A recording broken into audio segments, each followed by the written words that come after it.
baada auzu billahi min shaitan rajim bismillahi rahmani rahim wasalaatu wasalaam ala rasulillahi sallallahu alayhi wa sallam man maa ngi tudd Alioune Ba maa ngi dëkk fii Ngent ci Thiès xam naa cosaan bi nag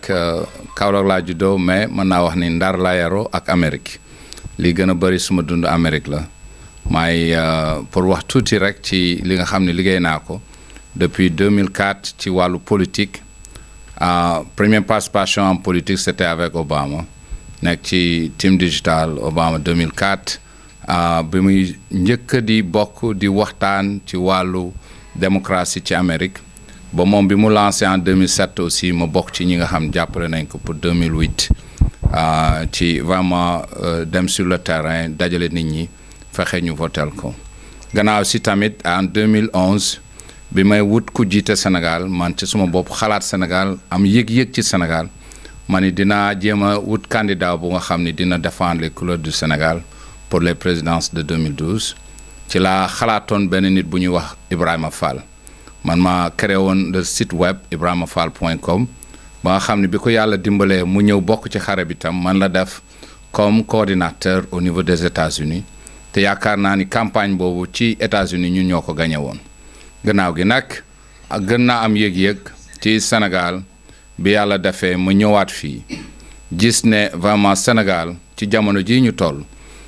soxla na képp ku am yëg-yëg képp ku am xalaat képp ku am xam-xam war na bokk ci li ko defar moo tax engagement boobu laa ci am dama bëgg a ñëw rek nekk serviteur de mon pays ci xam-xam ak jaar-jaar bi mu am ci wàllu xam-xam nag bi ma fiy jógee di dem Amérique maa ngi demoon jàng agriculture ci école bu ñuy wax ICAD International Center ci Colorado State ma jàng aussi ci xam-xam xarale yu ñu doon wax Sustainable Agricultural Production System in Developing Countries moo comment créer des systèmes agricoles durables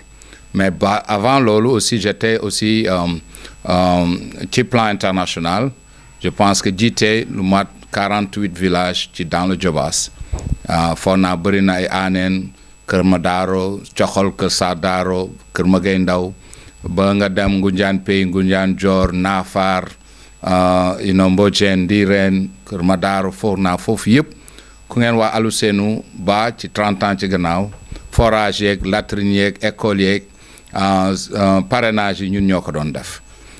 je pense que jaar boobu laa am bu ñu demee nag tamit ci wàllu technologie ma créé lu ñuy tuddee One Africa Group mais One Africa ma dama gëm ni ci jamono ji ñu toll nos données doivent appartenir à l'Afrique nos jeunes ñu ngi ci ay Instagram ak ay yeneen ité man dama gëm ne notre jeunesse dañ leen war a gën a yee ci potentiel bi nga xam ne moom lañ am moo tax ñu créé One Africa mu nekk réseau social panafricain ñu créé aussi One Africa Marketplace ci nan la ñuy fexee ba ñun ñëpp suñu réew yi man di jaay ak di jënd ci lu nga plateforme yu nga xam ne africain ko moom ñun tamit ñoo tëral lu ñu tuddee farlu ci wàllu politique fii ci Sénégal farlu buñ ko njëkk di dégg foo naa ñun Alioune ak suma mbokk diaspora bi ñu ci bëri ñun ñoo créé les forces africaines pour la renaissance la liberté et l'unité déposé ko ça fait plus de 2 ans 3 ans ñu ngi ciy topp aussi ministère de l'intérieur gannaaw gi lañ gis ne nag am na ñeneen nit foo naa bu ñuy wax xawma un certain Moustapha Diop de Louga bu def farlu bu ñu demaatee ministère ñu demandé ñu ne nañ ci yokk dara ñu yokk ci solidarité mais boobaa léegi aussi maa ngi wax nguur gi ñu jox ñu suñu récépissé parce que enquête yi def nañ ko lépp luñ ci war ñun def nañ ko en tant que parti pour jot loolu ci yoon boobu pour dajale Sénégal pour dimbale Sénégal tam ci lañ créé lu ñu tuddee Sénégal uni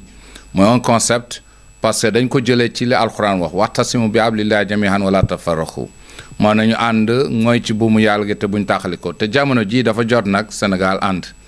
parce que suñu àndul duñu dem fu sori loolu daal mën naa ko wax ci jaar-jaar ci itte ci lu ñu bëgg a def. waaw damay sant te très sincère suma yaay Aram Fall maa ngi ñaan yàlla suuf sedd ci loxoom ci kawam parce que jamono dafa ñëw en 2012 dafa ñëw Amérique ba mu ñëwee mu jeg saa benn jamono rek mu mel ne ku mer woo ma ne ma Alioune mun ma toogal fii ma daal di toog mun ma yow américain nga wala sénégalais nga wala loo doon ma ne ko man sénégalais la mun ma yow boo dee foo bëgg ñu suul la ma ne ko Sénégal mun ma déedéet ñun soxlawuñu ku medd ba pare soxlawuñu mbalit dañu soxla kuñ jariñ Aliou Seynou ma ne ko naa mun ma xanaa xamoo suma ñaari néeg yi doon senn ba léegi ñoo nekk foofu yéen ngeen nekk seen palais bi ak fii loo fi jaay nit amul njariñ kon amalal njariñ si réew te loolu yàgg na sax ne xëy na bëgg naa amal njariñ suma réew parce que man avant ma fi jóge jéem naa def suma kéemtalaay kàttan mais dama ñëw Sénégal ñu am li ñuy wax dóor xam nga gars yi dóor ma tuuti ma xaw a mer ma ne dootuma ñëwaat mais yàlla def ne da waaw suma yaay mënuma gëmloowaat ma vraiment suma réew mënuma ñetti mbir laa soxla ci yow benn bi fii moom baax na ñëw naa fi ñaari yoon doy na dama bëgg nga yóbbu ma màkk di nga ko def man ko incha allah mu ne bëgg naa tam nga tabax seen sa kër suma kër gi nga defar ko comme sa kër yàlla tey fii nii ci kër gi ngeen nekk kon bu fi ngeen fi mën a nekk moom rek laa ko mën a sant parce que ndekk ne moom itteem mooy ma tabaxal suma bopp dara gannaaw gi tam mu ne ma soxla naa nga jëndal ma or ndax suma doom yu jigéen yi ëllëg ñu mën a kii beneen bi tam mu ñaan ma ne ma bëgg naa nga ñëw Sénégal ba ma dee nga suul ma soog a dem ci lu la neex mais itte bi nga xam ni moom laa am nag ci Thiès dama gis ne potentiel bi yëpp fii la ñun yàlla jox nañu lépp yàlla deseeluñu dara te lim ñu jox li gën a am solo te ñu waroon ko ñëwee ak yeneen réew yi mooy jeunesse mooy une jeunesse boo xam ne à 75 à 80% nous avons une jeunesse mais nous avons besoin d'une jeunesse consciente d'une jeunesse bu am xam-xam ni ko arab di waxee al hilmu imam moo tax ma ni li nga xam ni yor naa ko tuuti ci xam-xam muy wàllu ci technologie muy AI muy intelligence artificielle muy machine learning muy ci xam-xam naa ko ñëw jox xale yi mais gannaaw loolu aussi ma xam ni tey Thiès boo jëlee lu mel ne dëkk bi mel ne Thiès man na ma ko jëlee y a pas une petite ville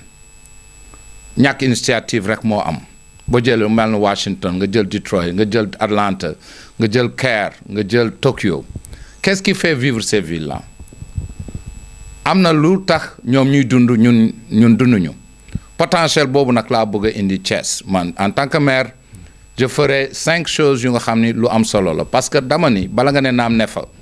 la première chose bu nga xam ni dinaa ko def mooy la digitalisation totale de Thiès la digitalisation totale parce que jéemoon naa ko def sax ak maire bi fi nekk tey dimbale ko dépensé naa ci plus de 3-4 millions ci suma xaalis bopp sans être politique je l'ai fait ku laaj maire actuel Thiès bu leen waxee dëgg maire de la ville su leen waxee dëgg dina xam ni plateforme bi jiitu ci Thiès maa ko defal ci suma xaalis bopp kon kooku su waxee ni su ma ñëwee dinaa ko def muy benn ñaar aussi ma gëm ni je fais partie de ce qu'on appelle the World Conference of Mayors mooy Amérique dafa am 700 maires yu nga xam ne ay nit yu ñuul la leen jiite te ñoom ñëpp dañu bëgg a jaxasante ak ñun diaspora afro-américain bi dañu bëgg a jaxase ak Afrique ma gëm ni et j'étais aussi la personne bi nga xam ni maa dimbale Dakar ci jamonoy Mamadou Diop pour ñu am relation ak suñu ville bu tudd Enar bo ñoo leen jumelé donc man dinaa def itte pour fexe orientation internationale parce que sama gëm ni képp ku war a jiite dëkk bii nii wax na am connexion internationale pour ñu mën a fexe ba jumelé suñu dëkk bi créer une coopération internationale parce que ci xam-xam bu wóor bu ma xam mooy lii état bi di joxe li ci bëri budget de fonctionnement la nekkul budget d'investissement donc on a besoin de plus d'argent pour mën ko investir sunu dëkk bi te pour def loolu il faut créer benn coopération internationale donc dinaa fexe jumeler Thiès avec les villes américaines noires dinaa fexe jumeler Thiès avec lu mel ne Caire parce que je vis beaucoup de temps au Caire ak lu mel ne Émirats nga xam ne xam naa fu ñu bëri même Saoudi xam naa fu ñu bëri dinaa fexe loolu mu am gannaaw boobu bu ma digitaliser gannaaw bu ma fexee ba coopération internationale am dinaa fexe créer lu ñu tuddee le fonds participatif de Thiès parce que il faut ñu am xaalis bu nga xam ne citoyen bu nekk da ci yëg boppam imaginez ñu ne citoyen Thiès bu nekk tegal 1000 francs xaalis bu bëri la bu Sénégal yëpp bu Thiès waa yëpp defee itte ci loolu benn nga fexe ba toute entreprise bu nekk Thiès jël tuuti xaalisam def ci maire bi lu mu am mu def ci ñu créer benn fonds bu nga xam ni dañ koy def ci des projets générateurs de revenus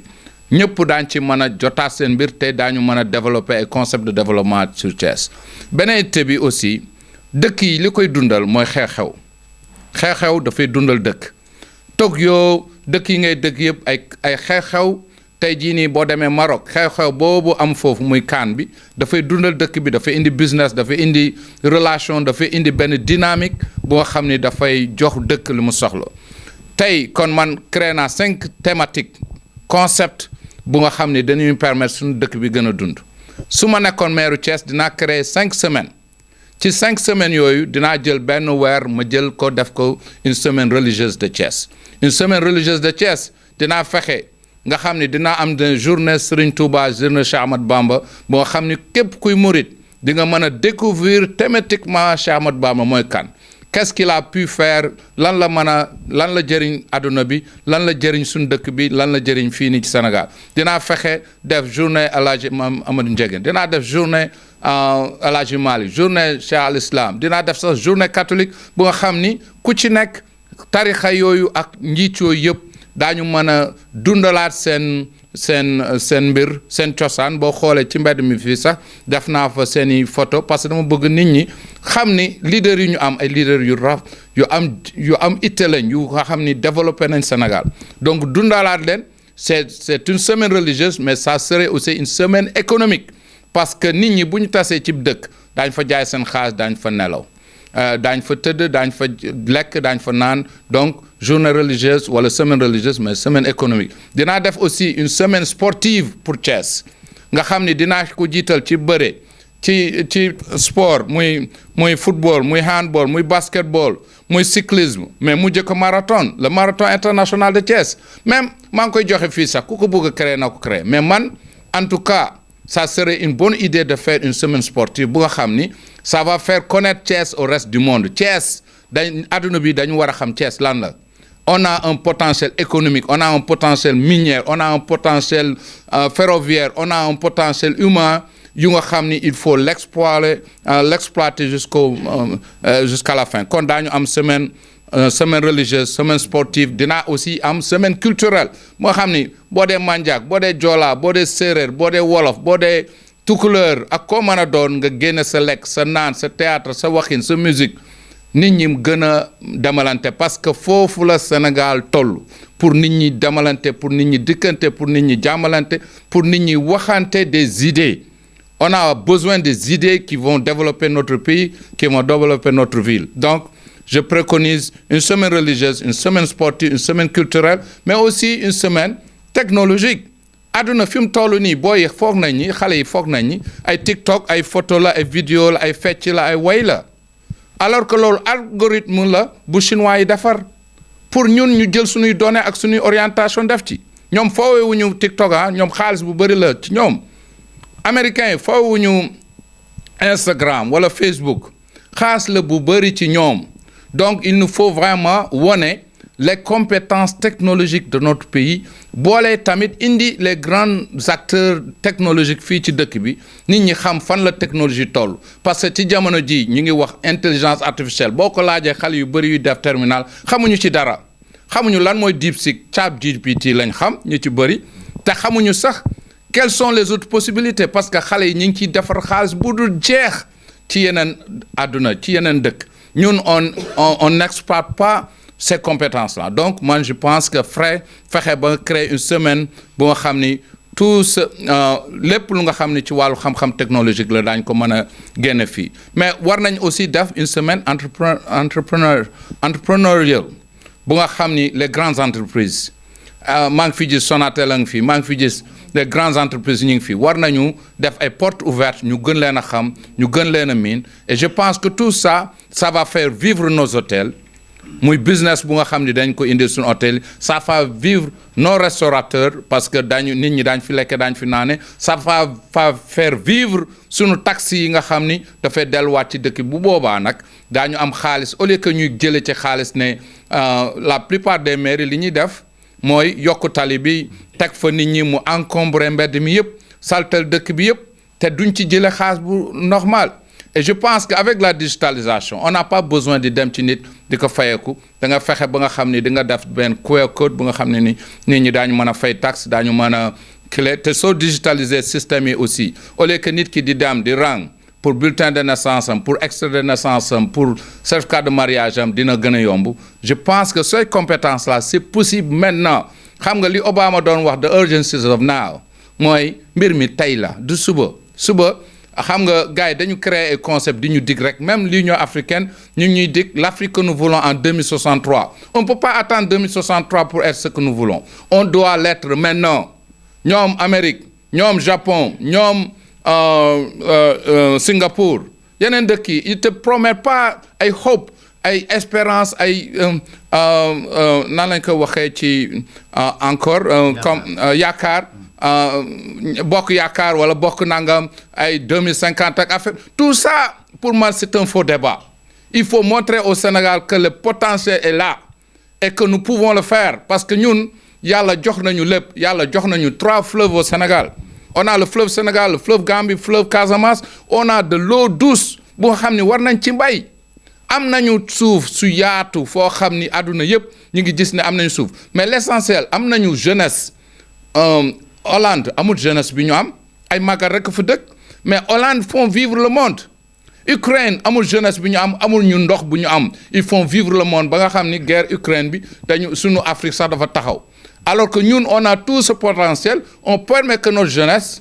au lieu que ñu orienter leen ci liggéey au lieu que ñu orienter leen ci les possibilités yi am gëmloo waat leen seen bopp indi waat leen on les fait ay meeting rek ay meeting ay sénégalais fu ñu fekk ñi ngi réunion ñi ngi wax ñi ngi daje ci ay conférences mais ces conférences ne vont servir absolument rien à notre jeunesse il faut ñu gëmloo leen ñuy def ci cak-cak comme comment dirais-je Jakarta et tout ça mais soo xoolee foofu da ngay xool man waxtaan naa ci yenn boy ñii ay maçon lañ ñii ay menuisier lañ ñii ay kii lañ ay tailleur lañ mais imaginez que sunu maire yi daal di ñëw def digitalisation ba génne compétence yooyu organiser leen tous ceux qui sont tailleurs nga organiser leen won leen lan la ñuy créer benn par exemple benn unité industrielle pour kii la parce que defoo ko chinois yaa ngi ko def chinois yi ñu ngi ñëw ci suñu biir réew créer benn unité industrielle buy ñawal Amérique di ko def made in Sénégal mu mel ne Sénégal la jóge fekk na chinois ko def alors que le monde a besoin ba tey ñu ngi soxla yére yéen a ngi sol yére wala sol leen yére kon tailleur lu ñu soxla ci réew mi. mais très rapidement loolu dama ciy tontu maa ngi jóge Nigeria ak Ghana ak Côte d'Ivoire c'était plus facile pour moi de voir le ministre de l'Agriculture de la Côte d'Ivoire le ministre de la Santé de la Côte d'Ivoire le directeur général de l'investissement de la Côte d'Ivoire que de voir mes propres concitoyens yi nga xam ne ñoo àndoon xeex.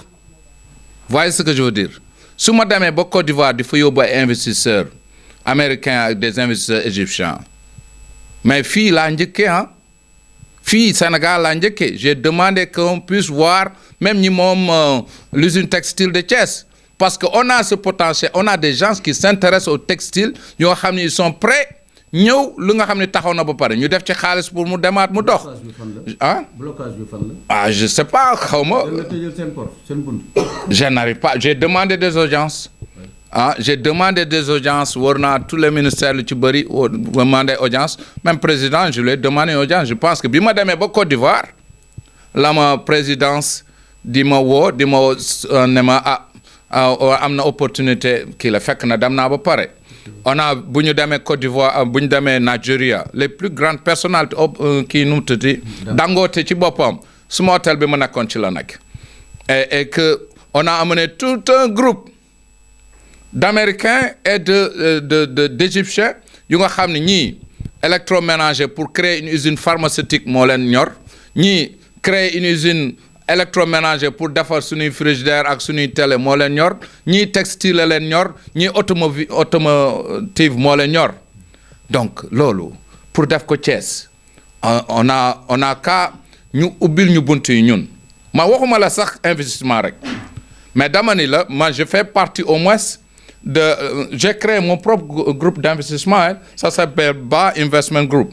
BIG man maa ko créé maay fondateur malgré que c'est des Américains ñu ngi ci biir mais man maay fondateur pour wane ni waxuma ci wàllu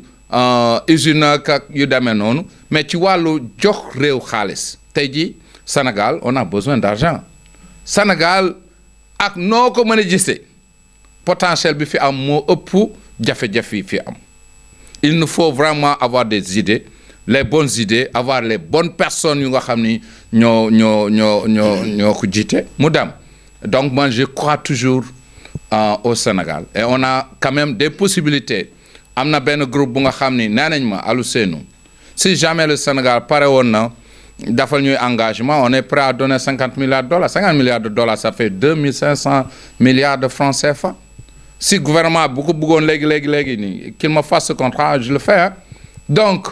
on n'a que potentiel. Jeunesse, je veux xamal ne réew mu baax ba tey la ñu am. Réew mu baax la ñu am, réew mu yaatu la ñu am, réew bu potentiel bu énorme bu nga xam ne bi ñu am dëkk yu ko bëri yu ko am Amérique bu ñu amoon le fleuve barki dem laa jógee embouchure Saint-Louis bi rafetaayu taaru dëkk boobu su fekkoon ni Amérique am na ko wala taaru Thiès bii nii ak yaatuwaayu Thiès xam nga on nous a divisé quoi dem sax ba indi ay 4 mairies on a besoin d'un seul responsable organisé bu am vision man tey su ma nekkoon maire Thiès ouest ak nord ak sud ak ñëpp laay yóbbaale su ma demee du ma wax ne je suis le maire de tel ou tel, je dis je serai le maire de Thiès et je serai le maire de tout le monde. Mais jeunesse bi ñu ngi ci on a que tey rek lañ doon wax ne yonent bi sallallahu alayhi wa sallam man mon exemple waxuma ko ci caaxaan dama koy wax parce que moom lay dund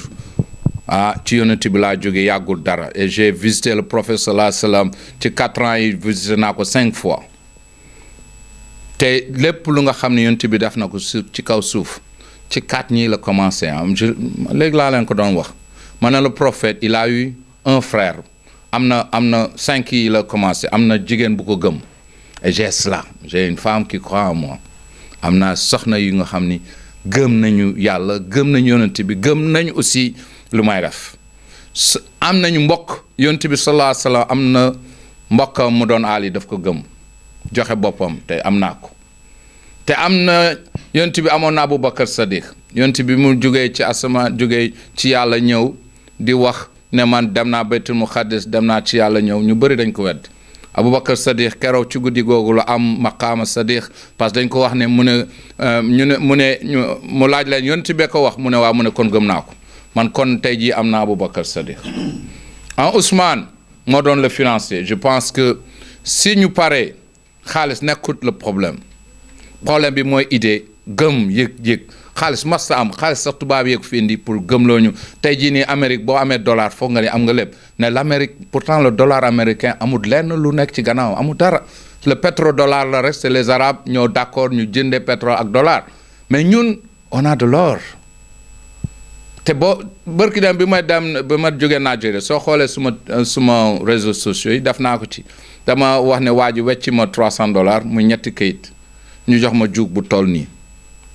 mooy nax nañ ñu quoi kayit la rek ils nous font produire n'importe quel papier pour am ñetti papier dollar donc man ce que j'appelle aux jeunes Thiessois aux jeunes Sénégalais aux jeunes Africains gëm ne le futur du monde c'est ici c'est l'Afrique booy jógee fii Sénégal dem Amérique boo ñëwee Amérique da nga leen gis ci mbedd mi la ñuy fanaana ñu ci bëri te am na ci ñoo xam ni $12,000 la ñu duggee Amérique jaar Nicaragua imaginez $12,000 multiplié par 1000 personnes c'est combien tu vas avoir 12 millions de dollars ça fait au moins 6 à 7 milliards de francs CFA qu'est-ce qu'on peut pas faire en tant que projet mais ñu gëmloo ñu ce qu'est devenu l'Amérique c'est que ce n'est que du marketing la ñu fexe ba jaay seen dëkk yéen tamit croyez en vous-même croyez à votre drapeau, croyez à votre pays, croyez à vos villes. Si on y croit, gëm la li alquran wax ne alif lam hasiba naas an yutraku an yaqulu amana wa hum la yaftanun mu yàlla mu ne ci alquran maa ngi giñ ne da ngeen foog ni yéen da ngeen ñëw ne gëm ngeen rek te duñ leen tester on va vous tester mais si on vous teste ñi nga xam ni toog nañu ñu muñ ma jeexale ko ci phrase alquran boobu li alquran wax parce que j'y crois nekkul man dama koy wax ni ci suma xol la nekk taalibe laa ci laa yaru ci laay màgg ci laa bëgg a dee bëgguma doon dara lu dul bu ma nekkoon la gën a màgg ci Sénégal taalibe laay dellu mais alxuraan dafa ni wal xasri maa ngi ci waxtu mu ne innal insaana naka doomu aadama la fi xusin ku perte la nooy tu as tout perdu mu ne illa lazina amanu ba mu des ñi gëm kon Sénégalais yi Cees waay bu ngeen gëmul duñ dem mais su ngeen gëmee illa lazina amanu suñ gëmee yàlla ñu gëm suñu bopp ñu teg ci nag yamut foofu wa amilu saalihaati ñuy def jëf ju baax ñu def itte ci def lu baax mais def lu baax c'est pas n'importe quel def lu baax boo xam ni wa tawasaw bil haqqi da nga koy teg ci dëgg mu nekk doo sàcc alalu jàmbur ne dam ciy def lu baax mais ñu def lu baax loolu ci dëgg wa tawasaw bi sabri ñu toog xaar muñ alquran wax na fene inna allaha ma sabirin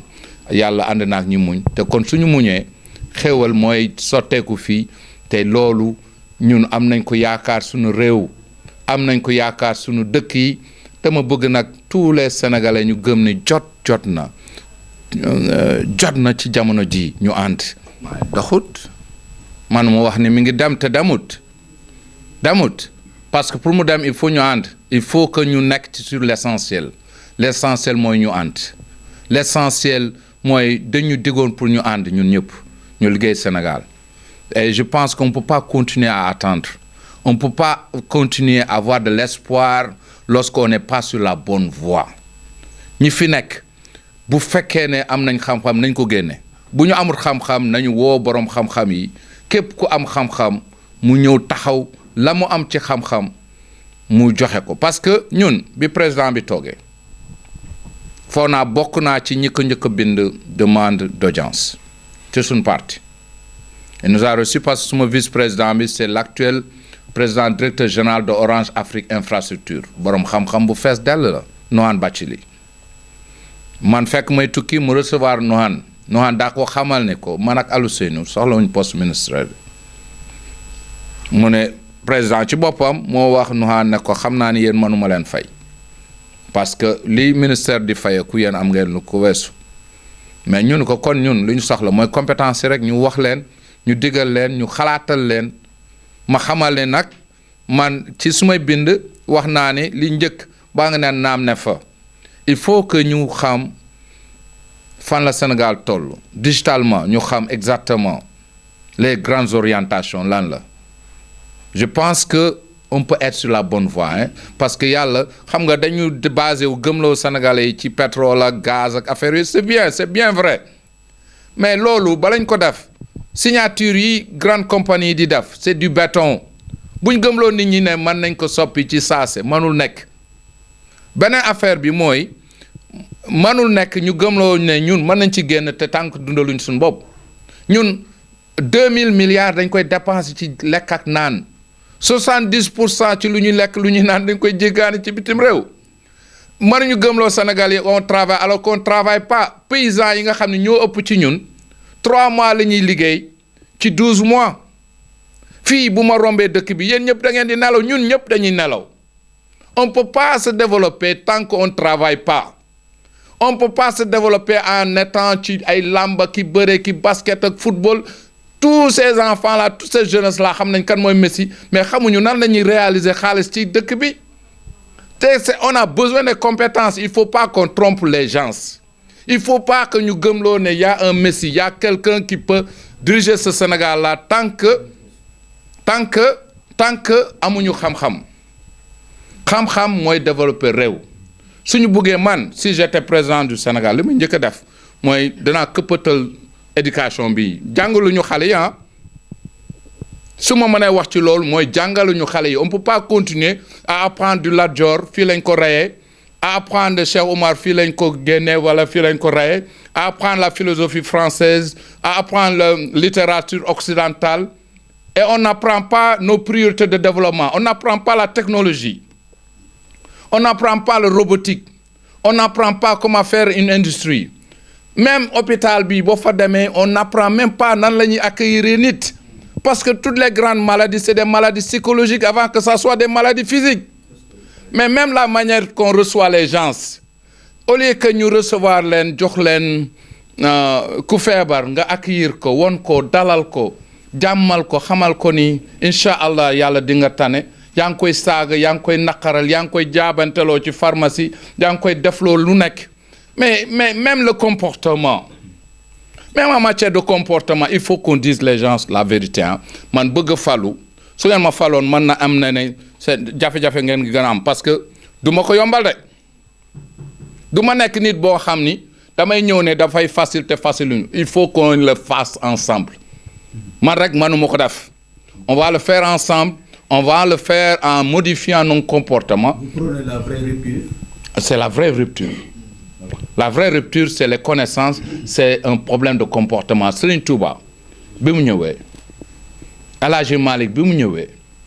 Cheikh al Islam bu mu ñëwee li ñu taggee yonent bi la njëkk a def mooy yonent bi lenn rek la ko yàlla taggee malgré que c'était le prophète malgré que c'est le fils à Amina et le fils à Abdoulaye malgré qu'il est de Khouraish malgré qu'il est né à la Mecque yàlla taggeewu ko ne yonent nga de yàlla dane ko wa innaka la ala xuluqil azim sa jikko moo gën a rafet on peut pas développer ce pays là sans avoir jikko yu rafet ñu delloo xale yi xamal leen ni xam-xam am na solo xamal leen jikko bu rafet aussi ak dal am na solo am patience am na solo déglu mag ñi am na solo liggéey am na solo soo ñëwee suma kër Amérique suma doom 18 ans la am pare na génn kër gi wuti liggéeyu boppam am appartement boppam fii j'ai des enfants 40 ans la ñu am ba léegi dañu foog ni sa kër la ñu nekk ba màgg ba màggat il faut faire croire aux jeunes le travail paye mais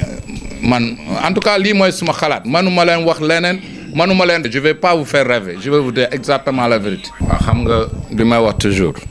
xam nga on vous parle beaucoup d'économie moi je me dis que dans un pays comme ça même un ministère de l'économie on n'en a pas besoin parce qu'on ne fait pas d'économie on a besoin d'un ministère des finances parce que bala ngaa wax économie da ngay wax industrie bala nga wax industrie da ngay am sa agriculture bu nga xam ni yaatal nga ko ba mën a transformer créer des industries bala nga fayeeku taxe da ngay créer benn dynamique xaalis am vous comprenez ce que je veux dire nit ñi fii xamuñu sax la mooy taxe aux États-Unis su ma fayul taxe ñaari at ci suma kër laa wax de suma kër gi ma moom foofu chaque année dinaa fay $13,000 taxe su ma fay ñetteel at ñeenteel at ba moytu ceey ne nañ ko jël kër gi jaay ko ci marché bi mu dem je crois que ne réew dañu war a fay taxe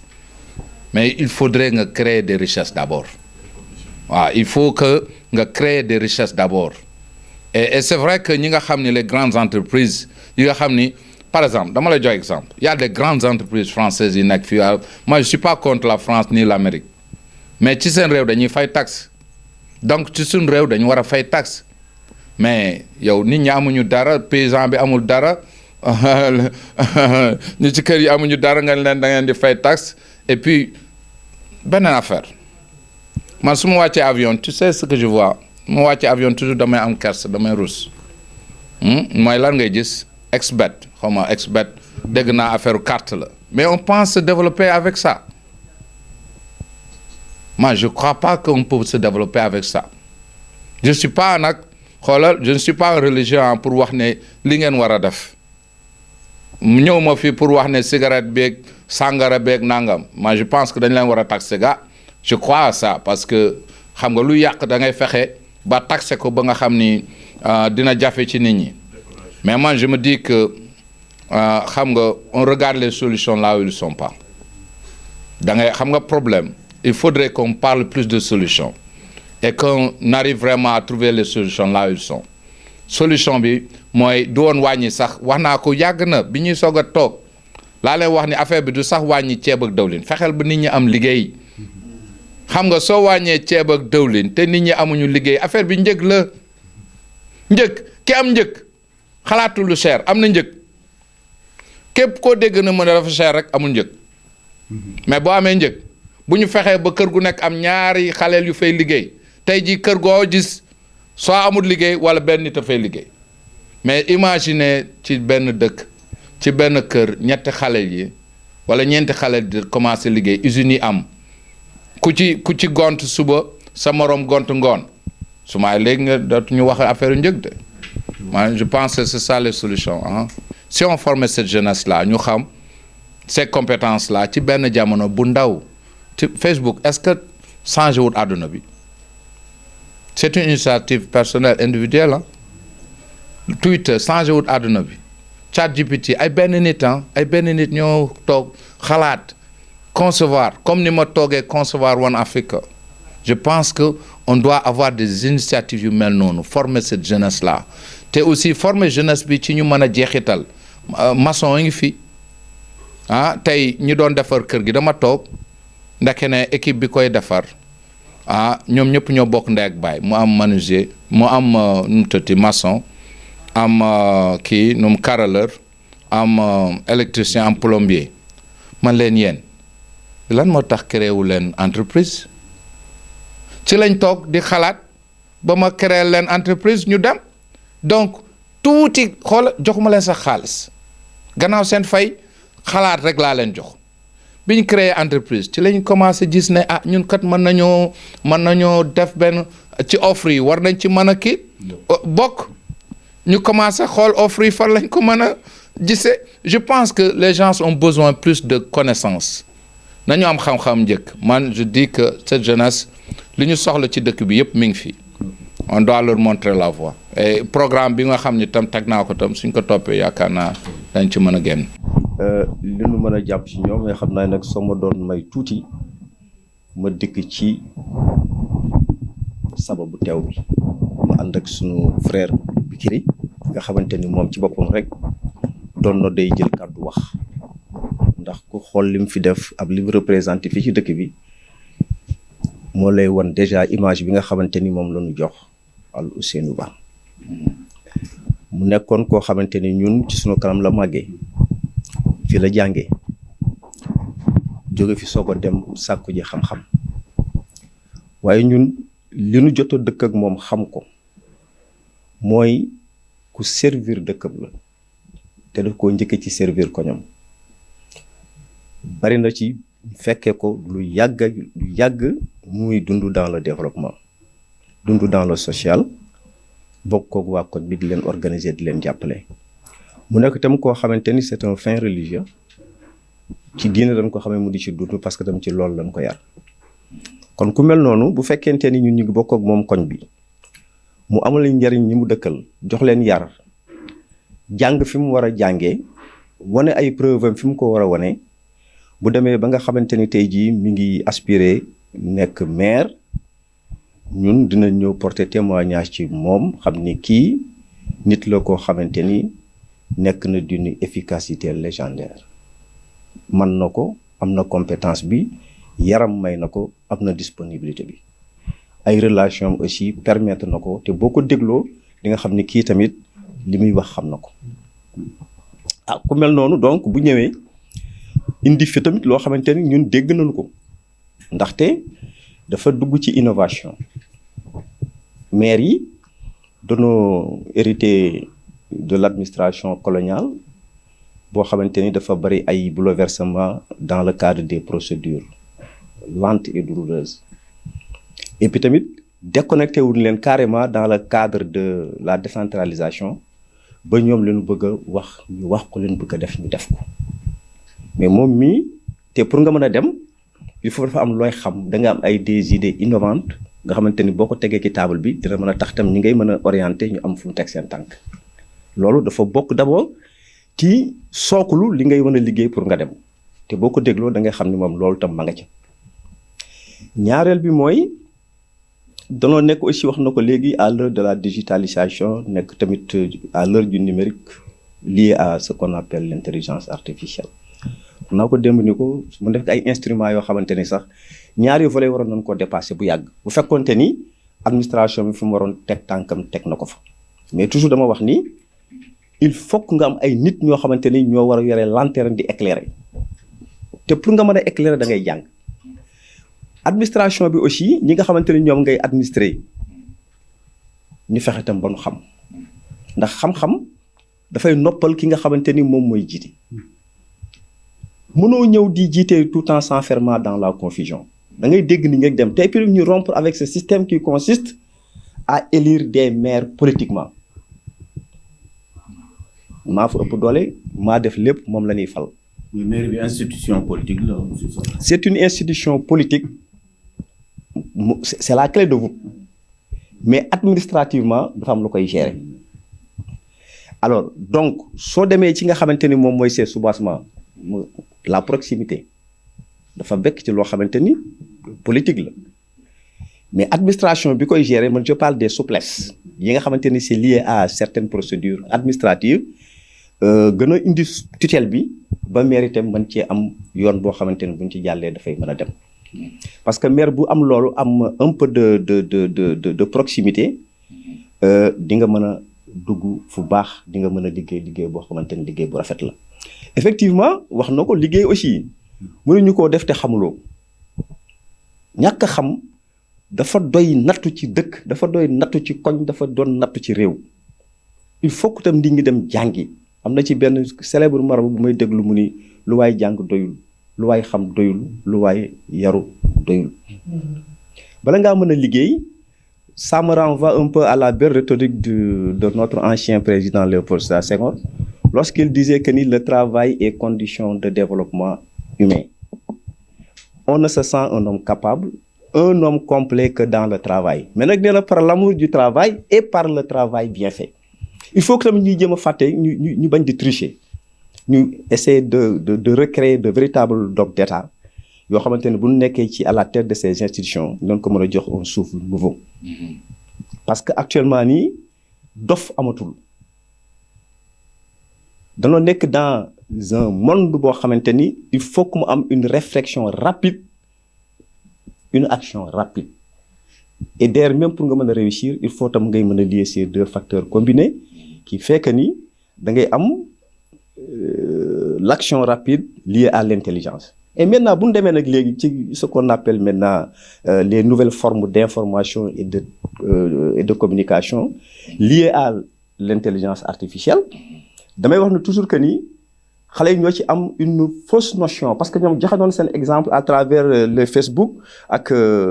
YouTube yeeg TikTok yeeg yooyu parce que dañ koy utiliser d'une manière irrationnelle mu nekk une perte de temps